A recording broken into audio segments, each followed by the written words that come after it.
Perhaps the high point of Dr. King's drive to achieve civil rights was the moment he stood on the steps of the Lincoln Memorial on the Mall in Washington and spoke to the nation and the world.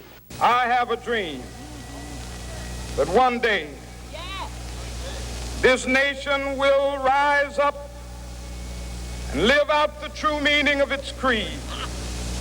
We hold these truths to be self-evident, that all men are created equal. Well, Berry Gordy actually, and Motown, recorded the I Have a Dream speech, and Berry Gordy coined it as I Have a Dream. Otherwise, it would not be called the I Have a Dream speech. He recorded it and created that. And he and Martin Luther King Jr. were friends. And the money, the proceeds that were made from that recording were going to go back into MLK's church. And then when he was assassinated, BG, Berry Gordy, gave the money back to Coretta Scott King, or gave the licensing back to it, the recordings and all the licensing therein.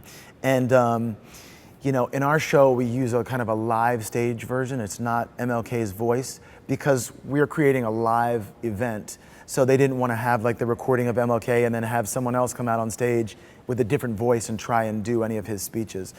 The music that the people were also listening to at the time, you know, Ball of Confusion, which is in the show that the Temptations do, What's Going On, you know, Marvin Gaye's stuff, there's a lot of music that was being played right at that exact time.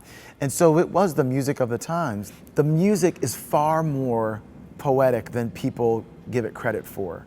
And if you just sit down and you take away all the beat and the tune and all that cool stuff, and you just sift it down to lyrics, besides all the like lighthearted, you know, my guy stuff and all that, you know, especially when you're talking about Marvin Gaye's stuff, who was really like trying to say some things politically that even Berry Gordy was like, hey man, you know, I don't know, on our label we have, you know, you're Motown and we have another label specifically for people to do this, which is what MLK was on.